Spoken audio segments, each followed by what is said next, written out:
This is the Millet family home, outdoor rink. It's lovely. This is Paul Mason. Paul, a neat story last night for Team Nova Scotia, the hockey team at the Canada Games across the bridge in Halifax. They get called into a hotel room and they're told, watch the TV. Up pops Sidney Crosby, who says, listen, guys, BC and Alberta and Ontario and Quebec are going to get the press, but work hard. I played in the games in 2003, and we surprised some people from Nova Scotia. That's the kind of kid he is, isn't it? Yeah, Sid's he's means a lot to the people here in Nova Scotia, especially in Cole Harbour and community, but his how he affects the people around here, everyone's very proud of him, and he motivates us all. Give us a sense, Paula, how this day in particular right here came together.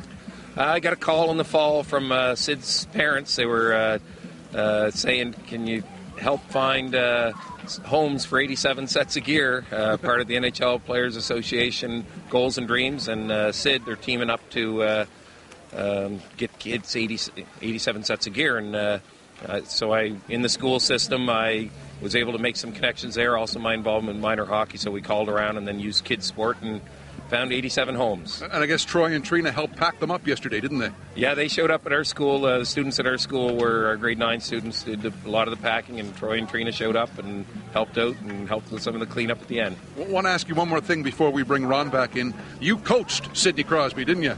Yeah, I coached him back in Pee Wee in hockey and in ball, and great athlete. We knew back then, we always say he's a better person than he is a player, but phenomenal player. Ron, seems an appropriate time to head it back to you and bring in a very special guest today. And Bruce, if fair was fair, you'd be doing this interview because you've been in Sidney's corner telling his story from day one. But pleased to be joined from Pittsburgh by Sidney Crosby. And Sidney, I know you're sick of answering the question that you can't answer, and that's how you're doing. Suffice to say, we're glad you're taking the time. You'll heal. Can't wait for that. Let's begin with Cole Harbour, Sidney, and what the hockey community is like there, how it's grown since you've been able to help put it on the map. Tell us about Cole Harbour and what you see every time you go back with respect to hockey.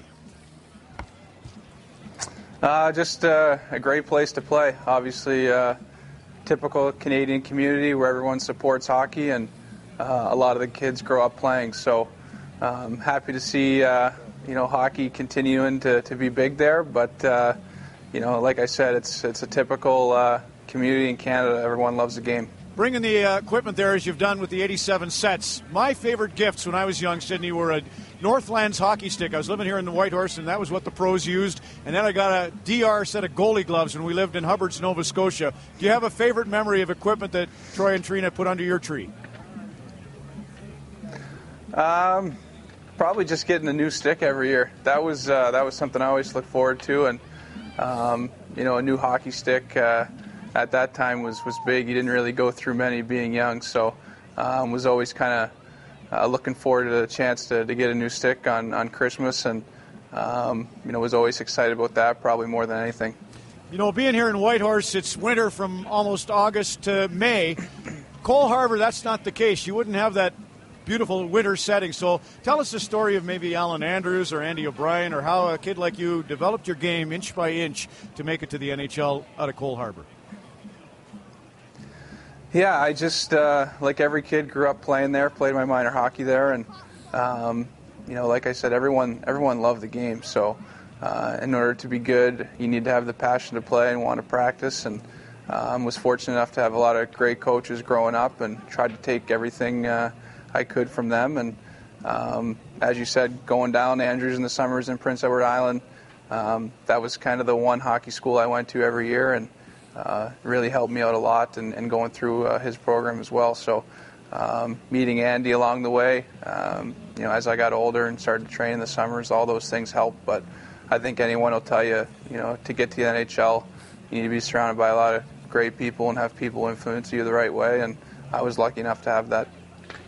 Hey, Bruce, I'm going to bring you in here, and I don't know if it's true, Bruce, maybe you've heard this, that Andy O'Brien or Alan Andrews, somebody looked at Sid at 13 and said, well, he may be the next thing, and he obviously became that, but his skating needs a little work. Do you ever hear rumors like that they actually feel like they improved this great player? What question would you like to ask him? Oh, well, Ron, the thing I know about Sidney is he always had just such strong legs, and he's proud of them. You can't get the puck from him because of that. And Sidney, I'd like to know, your mom and dad, Troy and Trina, are watching today. They always say they never had to kind of push you out the door to go play hockey. It was always your initiative. Can you talk about how important that was and how that drove you along? Yeah, like I said, you need to have the passion, and that was never an issue with me. And to this day, I love playing, and it's the challenges that come with it, competing, being around teammates, all those things. Even at a young age, I really enjoyed. So whether it was playing outside in the outdoor rink or in the street, or with the teams we played for, I just love playing and want to play every chance I got, and that's really a big part of it. Bruce, if you have another... Sidney, we're seeing... Yeah, go ahead. Yeah, listen, that was footage of Sidney with the Dartmouth AAA midget subways, Ron. And Sidney, how about a comment for Paul Mason? He's standing here today with me right now, and a former coach of yours. He was big in putting this day together. Yeah, no, it's great, and Paul's obviously influenced the community big time there in Cole Harbour. As he said, he coaches hockey. He coached me in baseball as well. He's a teacher there. He had a lot to do with making this day happen, as far as making sure the kids who needed the equipment got it. So, I thank him for everything that he's done, and I appreciate everything that he's done. And again, he's one of the people who influenced me growing up as well. But I think the main thing today is we're celebrating hockey, and it's really nice to give 87 kids a chance to play who maybe typically wouldn't get that chance, and they get the opportunity to play a game that we all love. So just really happy that he could be involved with that.